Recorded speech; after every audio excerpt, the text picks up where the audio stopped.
Le cedemos el micrófono.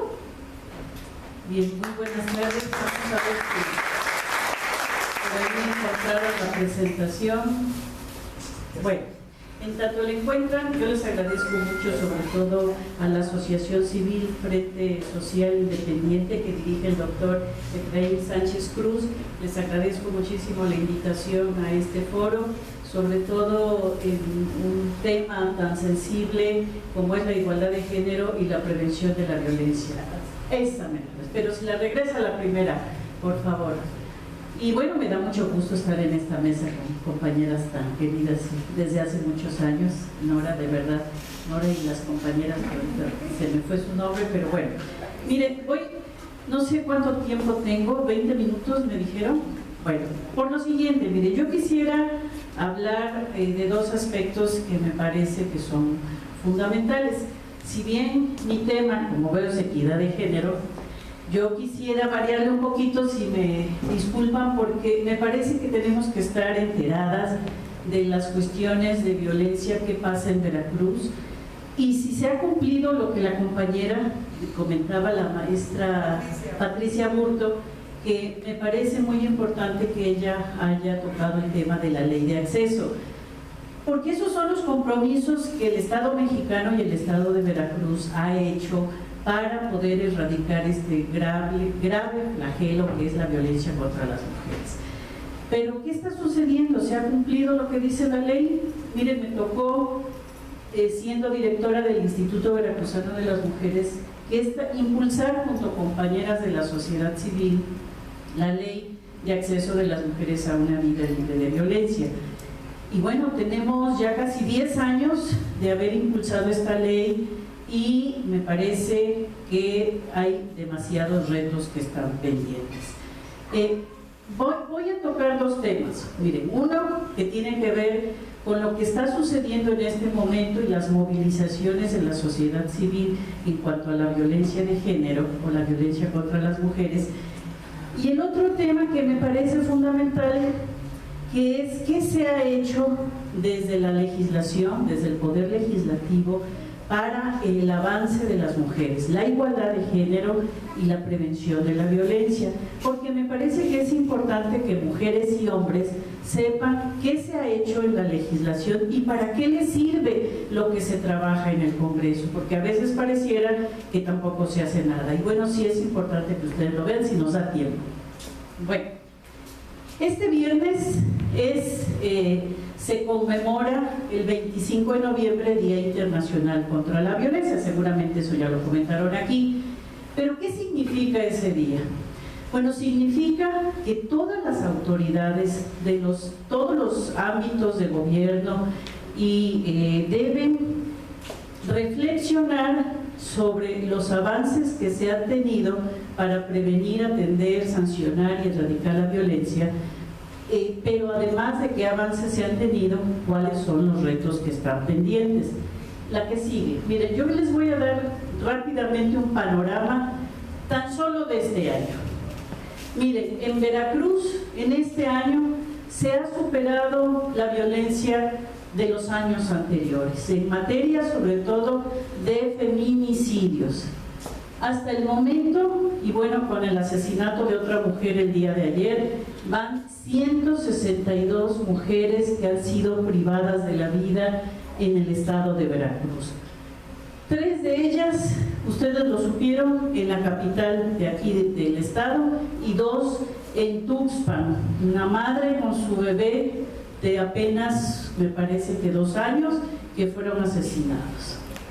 De igual manera, pues es alarmante los 285 casos de mujeres y niñas que han desaparecido, y algunas de ellas han sido estudiantes universitarias. Entonces, fíjense ustedes que estamos hablando de una mujer asesinada cada 2 días en Veracruz, en lo que va del año. ¿Se imaginan ustedes lo que eso representa? Que una mujer sea asesinada cada 2 días. O sea, de verdad los niveles de violencia y de violencia feminicida son graves en el estado de Veracruz. Bueno, ¿qué se ha hecho? Bueno, pues desde luego que algunas autoridades, y yo quiero destacar, el Instituto Veracruzano de las Mujeres han trabajado a favor de prevenir y atender. Sin embargo, esa labor no es competencia del instituto solamente, es una labor que compete al Estado, y cuando digo al Estado me refiero a los tres poderes: poder ejecutivo, el poder legislativo y el poder judicial. Pero me parece que en el poder ejecutivo han faltado, pues además de recursos que ya sabemos que están muy escasos, voluntad de muchas de las autoridades. Y me refiero a seguridad pública, me refiero también al poder judicial, porque de estos casos de violencia feminicida, si acaso un 2% ha habido sentencias por este delito. Imagínense ustedes, tan solo 161 mujeres han sido privadas de su libertad, y en este año no ha sido sentenciada ni sancionada ninguna persona por estos homicidios o por estos feminicidios. Entonces me parece que ha habido también una falta, pues ya no sé si decir de voluntad, de parte de las autoridades para detener y sancionar a las personas agresoras. De parte del Poder Legislativo, sí, se han modificado leyes, me consta porque he participado en este proceso junto con la Comisión de Igualdad en la anterior legislatura, la que acaba de terminar, y es algo de lo que también les quiero dar cuenta. Adelante. Sin embargo, la sociedad civil, esto es, mujeres organizadas, como en estas asociaciones, han tenido que alzar su voz y solicitar ante la Secretaría de Gobernación, particularmente la CONAVIM, que es la Comisión Nacional para Atender y Prevenir la Violencia contra las Mujeres, se solicitó lo que es la alerta de violencia. ¿Han ustedes escuchado hablar de la alerta de violencia? ¿No? ¿No saben lo que es la alerta de violencia? Bueno, pues digo, qué bueno para que yo se los pueda comentar, porque miren, la alerta de violencia, no crean que es un llamado de las autoridades para que haya, ¿cómo se les llama?, un toque de queda y las mujeres no salgamos a las calles. No, la alerta de violencia es un llamado al Estado, a sus autoridades, para que pongan en marcha una serie de mecanismos y de medidas que atiendan a aquellas personas, familiares o víctimas de violencia, para que las atiendan, para que pongan medidas que prevengan la situación de violencia. Esto es, se pone el ojo en aquellos lugares donde hay mayores niveles de violencia, y ahí, en esos lugares, todo el Estado tiene que trabajar para prevenir, atender, y que el Poder Judicial sancione a quienes sean responsables de manera urgente. Entonces, el 9 de septiembre del año pasado, una organización civil junto con otras, Epifonía se llama, solicitaron esta declaratoria, o sea, que en el estado de Veracruz, como ya se hizo en Nuevo León, como ya se hizo en Jalisco, como ya se hizo en algún estado de México, en algunos municipios del estado de México, ya se declaró la alerta de violencia de género. Y lo que solicitaban estas asociaciones es que en Veracruz se declarara esta alerta de violencia. ¿Qué se hizo? Bueno, se reunió un grupo de mujeres, hicieron un diagnóstico, dijeron cómo estaba la situación, y la CONAVIM dijo, sí, se acepta la alerta, y al Estado le hicieron una serie de recomendaciones que el Estado está tratando de dar cumplimiento, y cosa que no ha hecho. Por lo tanto, seguramente en esta nueva administración se va a declarar la alerta de violencia. Por lo tanto, todas las autoridades tendrán que poner en marcha estos mecanismos para lo que les digo, prevenir, atender y sancionar la violencia. Adelante. ¿Qué conclusiones? Fíjense ustedes cuáles fueron las recomendaciones que se le dieron al Estado. Primero, que tenía que adoptar todas las medidas necesarias para garantizar que se investiguen y se resuelvan los delitos, porque ni se investigan ni se resuelven. Segunda conclusión, que a pesar de los esfuerzos que ha tenido el Estado capacitando, es necesario que se siga capacitando y profesionalizando, sobre todo a las autoridades de salud y al de la Procuración o Fiscalía General ahora, porque siguen sin entender por qué se genera la violencia hacia las mujeres. Y se piensa que son hechos pues que suceden porque, como los periódicos dicen, y mal hecho, son crímenes pasionales. Y ojo, eso es grave que se mencione. La violencia contra las mujeres no es porque hoy amanecí de malas y quise matar a mi mujer. No, la violencia contra las mujeres tiene que ver con ese odio, esa desvalorización que sobre las mujeres se tiene de manera general. Entonces, como se piensa que no valemos tanto, pues se nos regaña, se nos golpea, se nos subordina a las decisiones del varón.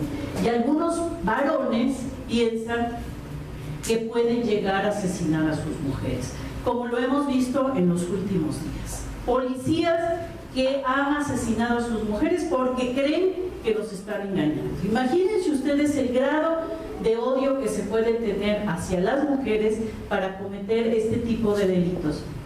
Y no solo eso, se ve a las mujeres tanto como propiedad que hasta las hijas las pueden matar, como pasó en el caso de la madre con su hija. Bueno, por eso es importante que las autoridades sepan el origen de la violencia contra las mujeres, porque si no, pues lo toman como casos aislados y no se dan cuenta de la importancia que tiene hacer ver a la sociedad que mujeres y hombres valemos lo mismo, que no por ser mujeres valemos menos, valemos lo mismo y tenemos los mismos derechos. Otras de las conclusiones son, pues, que se llevará a cabo el programa integral para prevenir programas de prevención y atención de la violencia, fortalecer las acciones llevadas a cabo por el gobierno para la reparación integral del daño a las víctimas, porque es otra cosa que no se hace. Una víctima de violencia no se le repara el daño. ¿Qué quiere decir reparar el daño? Pues quiere decir que se le dé atención psicológica a ella, a sus familias, en caso de muerte, pues atención psicológica a la familia, los gastos por traslado cuando hay una violación. Muchas mujeres no denuncian porque, sobre todo si están en la sierra, tienen que caminar desde la comunidad alejada para venir a la agencia del Ministerio Público y denunciar la violación. ¿Ustedes creen que lo hacen? No, porque muchas de ellas no tienen recursos. Bueno, la reparación del daño quiere decir que las autoridades le tienen que ayudar con los gastos de traslado para que pueda hacer la denuncia. Adelante. Otra de las conclusiones, pues, es que se articulen mecanismos entre las fiscalías para dar seguimiento a estos delitos. Que todas las instancias y dependencias de la administración pública están obligadas a suministrar información. Hay un banco que se llama Banco de Información sobre Violencia, que todas las autoridades tienen que alimentar: salud, fiscalía, seguridad pública. Cuando sepan de un delito, tienen que subir esa información, porque si no sabemos los niveles de violencia, pues difícilmente se van a poner en marcha políticas públicas. Otra, pues las órdenes de protección que decía la maestra. El Estado tiene que establecer medidas inmediatas una vez que se comete el delito. Por ejemplo, si una mujer denuncia violencia de parte de su pareja, el Estado está facultado para que de inmediato el agresor salga del domicilio. Esa es una orden de protección. Recogerle las armas. ¿Por qué? Pues porque está en peligro su vida. Entonces tiene, o en su caso, resguardar a las mujeres que viven violencia en los refugios. Y debo decirles que en Veracruz no hay un solo refugio para víctimas de violencia de parte del Estado. Hay algunos refugios que son o que pertenecen a la sociedad civil. Entonces, imagínense ustedes, si el Estado ni siquiera ha puesto un refugio para mujeres víctimas de violencia, lo que la sociedad civil hace, pues es bastante para poder apoyar a estas mujeres. Adelante. Otra conclusión, pues que se cree un observatorio desde la sociedad civil para estar presionando a las autoridades, generar campañas de comunicación en materia de concientización y género, prevención de la violencia, para que la sociedad sepa qué tiene que hacer, qué es lo que hay que evitar, que los señores sepan qué es la violencia y por qué no se debe cometer, porque es un delito. Otra conclusión, pues que se cree el Centro de Justicia para Mujeres. Esto es un lugar donde las mujeres puedan acudir y ahí de manera integral se les pueda dar una atención. Esto es, yo voy a denunciar violencia, pero además necesito interponer el divorcio. En el Centro de Justicia para las Mujeres se les daría esa atención. Y saben ustedes que ese Centro de Justicia está de alguna manera previsto desde hace 6 años y nunca se logró porque no hubieron los recursos suficientes para poder hacer el Centro de Justicia en la Fiscalía, ni el refugio, que se etiquetaron 20 millones y tampoco se pudieron ejercer. Adelante. 14ª, pues miren justo lo que estamos hablando, que se destine el recurso para poder hacer todo esto, tampoco se ha cumplido. Y la 15ª es la que tiene que ver con modificaciones a la legislación para prevenir, atender y sancionar la violencia, al Código Penal, al Código Civil y a otras legislaciones. Entonces, esto es lo que recomendó el grupo de trabajo al gobierno para poder, si lo cumplía, ya no poner en marcha la alerta. Tengo entendido que el gobierno no pudo cumplir con estas observaciones y recomendaciones y seguramente se va a poner en marcha la alerta de violencia en el estado de Veracruz. Pero además hay otra alerta que ya se interpuso y que se aceptó en México. Adelante. Que es la alerta de violencia por agravio con pareja. ¿Qué es un agravio? Bueno, pues un agravio es cuando una ley hace distinción, restricción de derechos sobre una misma problemática o delito en detrimento del ejercicio de los derechos de las mujeres en relación con otra ley. También es que no se proporcione el mismo trato jurídico en cuestiones de igualdad a una mujer en relación con otra ley. Adelante. En Veracruz también se puso en marcha otra, fíjense ustedes, 2 alertas de violencia para Veracruz, así estará la cosa. ¿Por qué se puso esta alerta? Porque las políticas de salud no atienden la necesidad y los derechos de las mujeres en materia de salud sexual y reproductiva.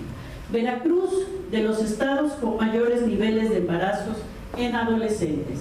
Veracruz con mayores niveles de VIH en mujeres, sobre todo en mujeres rurales. Veracruz con mayores niveles de muerte de mujeres en embarazos, o sea, embarazo, parto y puerperio. Entonces, esa situación agrava la vida y la dignidad de las mujeres.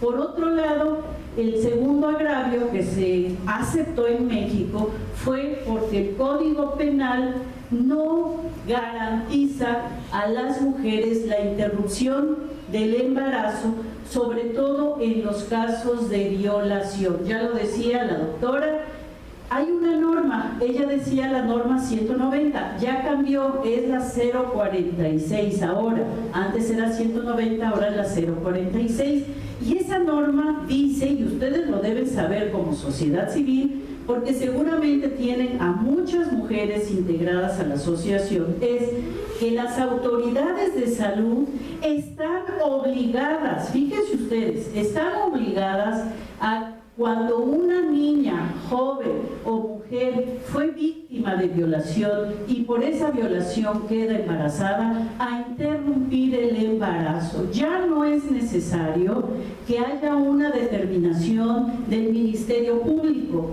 Ahora, con el dicho de la mujer firmado por escrito y con por buena fe, los hospitales tienen que interrumpir ese embarazo.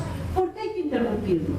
Bueno, compañeras y compañeros, Dejar que una mujer que ha sido víctima de una violación continúe con un embarazo está considerado como tortura, tratos crueles o degradantes.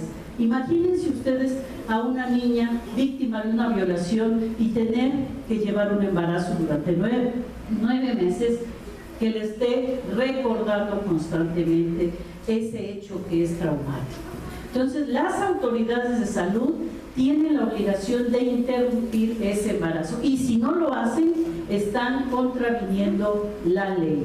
Y el tercer agravio, que en su momento no se consideró, ahora sí, el grupo de trabajo en México dijo que la reforma al artículo 4 también constituye un agravio para las mujeres, porque en la medida en que no se permita a las mujeres interrumpir un embarazo, implica una violación a sus derechos, sobre todo porque quienes tienen recursos para interrumpirlo van a hacer, ¿o no? Se van a ir a México, se van a ir a Houston, las que tengan dinero. Entonces, esa prohibición representa una discriminación para las mujeres más pobres, para las que no van a poder interrumpir un embarazo y van a tener que acudir a la comadrona o peor, tratar de hacerlo por su cuenta, poniendo en riesgo su vida y su salud. Entonces, estas tres cuestiones constituyen un agravio comparativo para las mujeres en Veracruz. Por lo tanto, seguramente se va a poner en marcha esta otra alerta de violencia de género. Adelante.